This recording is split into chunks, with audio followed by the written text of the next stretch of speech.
Hello everyone, it's another beautiful day in paradise. Today we're going to tour Costa Maya's Chacchoben ruins. Chacchoben is the land of the red corn.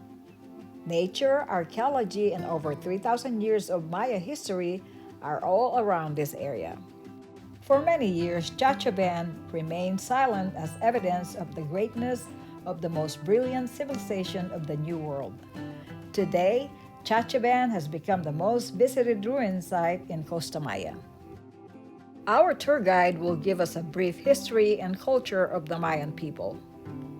Remember, we are first of all in Chacchoben. Chacchoben. Red color, Choben corn. So welcome to the place of the red corn. The area covers about 10 square miles. The community with the little cemetery was part of the city of Chacchoben. But today we're going to walk just in the center of the community, like the downtown. What kind of buildings do you have in your own downtown?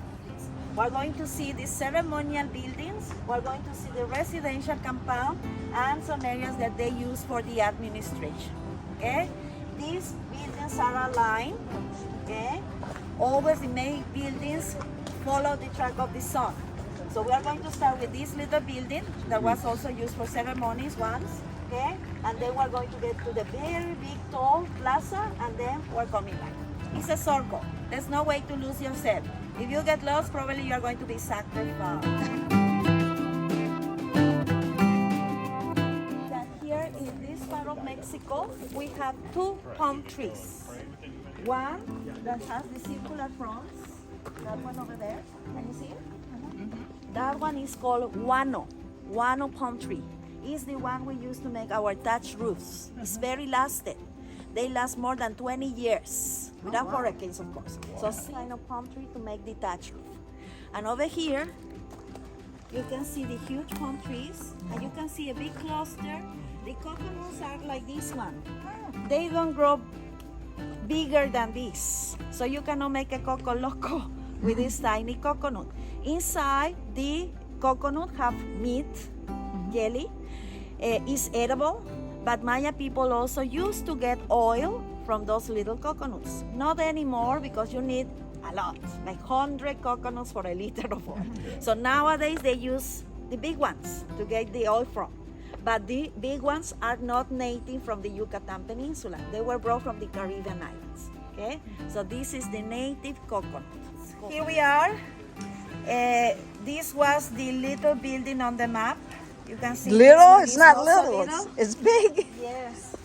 So you can imagine the big platform. Okay? Oh, wow. This building is a radial building, my friends. A radial building means that it has 4 sides. From this point, it's possible to see 3 sides, 3 facades. If we go to the left facade, this is the north facade. If we go to the right, this is the west facade. And at the back, you can see the south. When you see this kind of architecture, the building was used for ceremonies and sacrifices. But the building is not hollow. They have more buildings underneath. And every building was used for a different purpose. Okay? Remember about the ropes, you can go as far as the ropes, and that's it.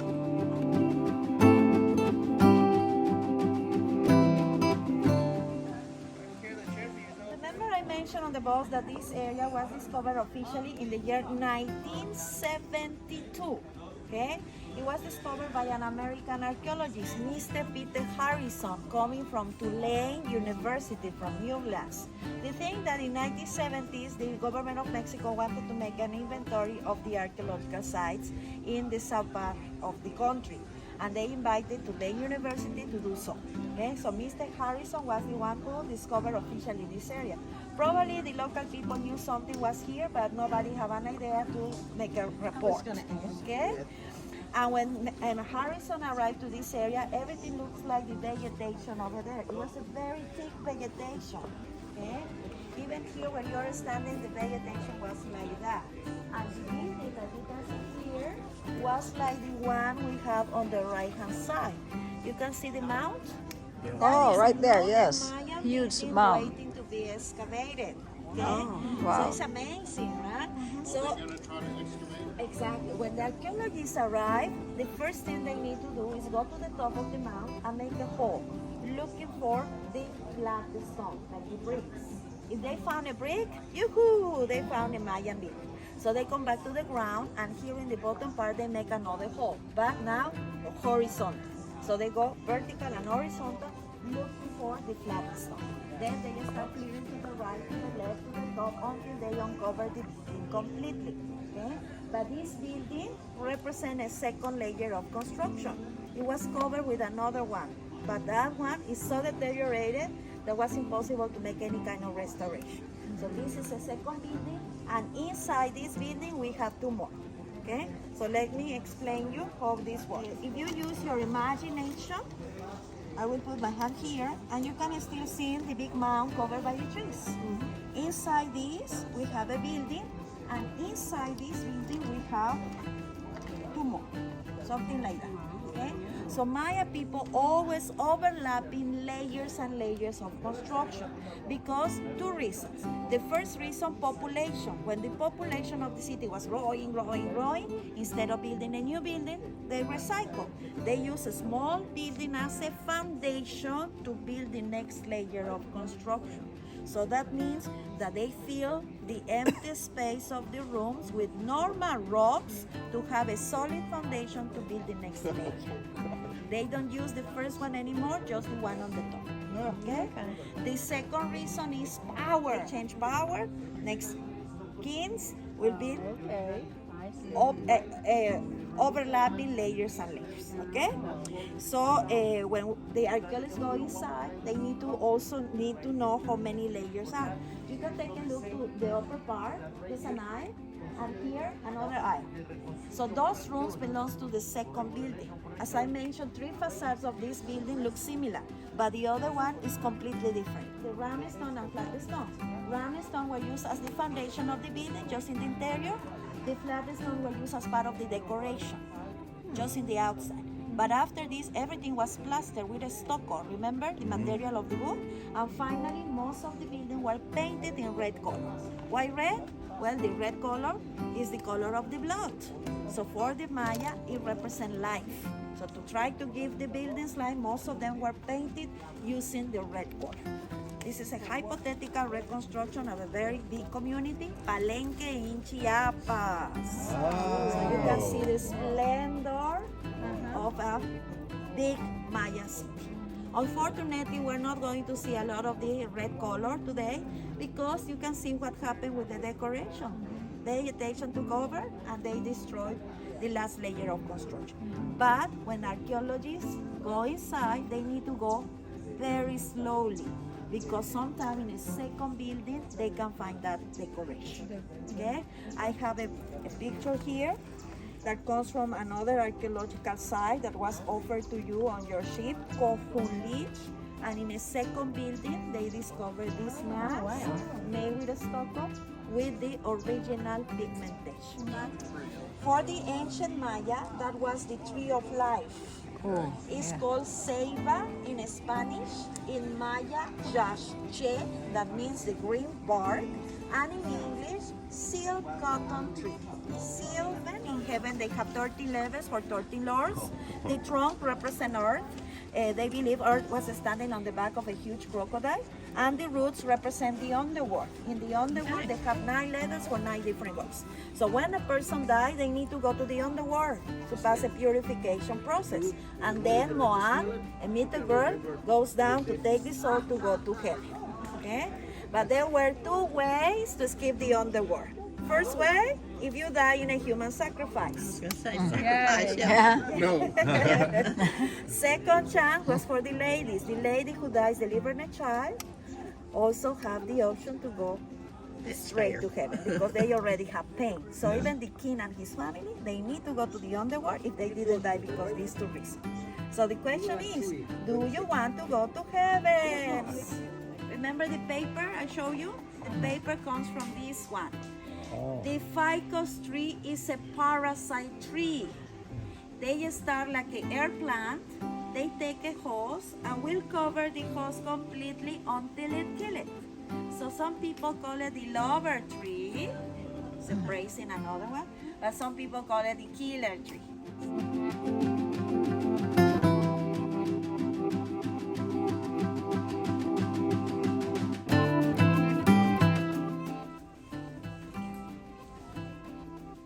Okay, you can see around you we have more mounds. There are Mayan foundations. So we are in the civic plaza. In the center we have this circular structure. The structure was used to play music, to give speeches, and people sit over here to see what was happening in the plaza. Okay, like the marketplace. Okay, all the activities happen outside of the house in these kind of plazas. And here in front of us, we have the same building, but you can see this facade of the building is completely different because it is possible to see the remains of rooms. One on the left, another to the right, and a big one on top with 3 entrances. None of the rooms have the roof. They ended with a Mayan arch, okay, made with a stone. Those rooms were used to collect taxes, perishable materials that people pay as tribute. So the IRS was right here. This was the taxing area. Yes, but in the middle section, we have a staircase going to a hall. Archaeologists went a little bit deeper and they found a bench. That little bench is the evidence for them to say that interior room was used as a house, because the only thing Maya people used to have inside the houses was these kind of beds or benches to sleep. So the first building was used as a house, the second building for the administration, and the third building for ceremonies and sacrifices. So 3 different layers, okay? Different periods. The oldest one is dated 300 before Christ, and the big one, 1100 AD. Many years, okay? And just let me show you the big tree. Can you see that the tree has slashes on it? We have one here, the second here, and the third one here. You can see the slashes on the tree. Yes. You can see the fruit. It's ready to be eaten. It's like an apple size, and you can break it with your hands. So the monkeys try, it's not good, soft enough, they just throw it out. But you can see the sap. Yeah. Yes? Well, these trees are the famous chewing gum trees. Chicle trees in Spanish. Chicle. Remember I mentioned chi means mouth. Cle means movement. So chicle is translated as the movement of the mouth. But it's not Spanish. We have 2 Mayan words over there. So when they find a tree like that, they need to go up with the rope, and using a machete, they make the marks. The sap gets down, they collect it, they boil it to take away all the excess of water, and finally they make big blocks of the natural chewing gum to export. We used to send this block to the United States, and they come back in little boxes. Chiclets Adams. Mr. Adams was the first one to start to commercialize the gum by his last name. But the chewing gum is an old Mayan tradition. Maya people chewing the gum to clean their teeth after they eat. So it was used as toothpaste. Okay? Thanks to this activity, Chacchoben was discovered in 1972 because the chicleros went to the jungle looking for the trees, and sometimes they found Mayan seeds. Okay? So chicle. The fruit is edible. Okay?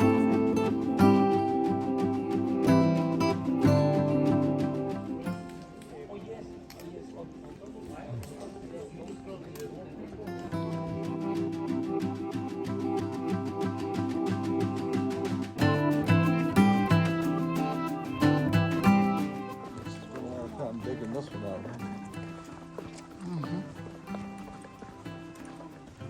Yes, everybody has a piece.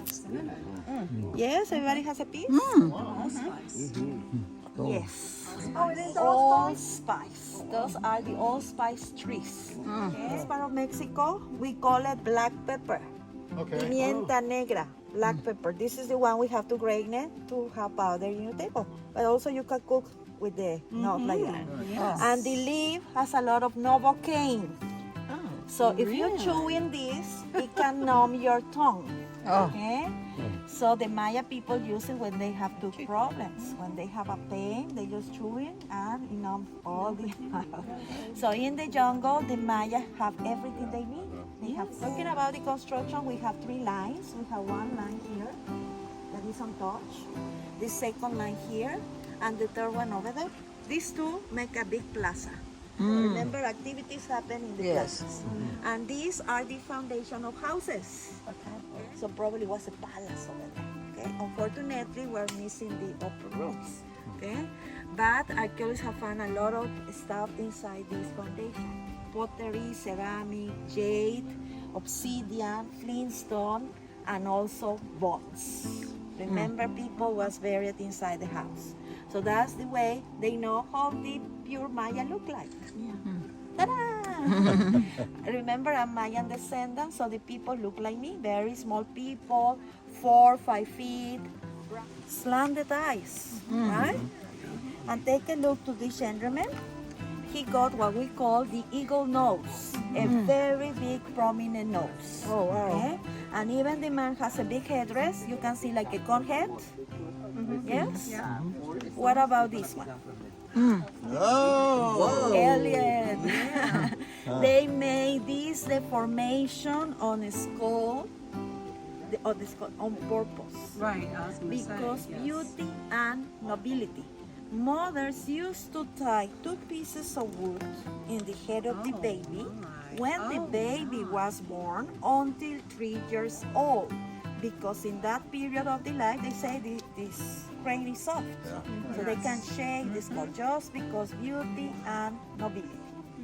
Jade was the precious stone. Archaeologists have found a lot of jade inside this foundation representing the royalty. Okay, we didn't have gold, we didn't have silver in the Mayan area. Precious stone was jade. It was brought from the mountains of Guatemala. But they also used jade to do this. Oh, yeah. And you can imagine how painful was it. Oh, Yeah. yes. No machines, no super glue. They have allspice, but I guess the allspice sometimes was not enough. Okay, so I have another picture of a person. See, he's wearing the feathers of the quetzal bird. He have a big neck, hairdress, necklace, ear plugs. They just some decoration outside and inside the mouth. Nose Ouch. ring, and he has a piece of jade. Sometimes Ouch. was here, sometimes was on the hair. They just Yeah. put it Put it through. over here. Oh, The idea was to see the stone all the time. They say they wanted to have cross vision. Okay, on the carvings that archaeologists have found, the royalty seems to have cross vision. They don't understand why, but some people say it's because the representation of the artist just they make it.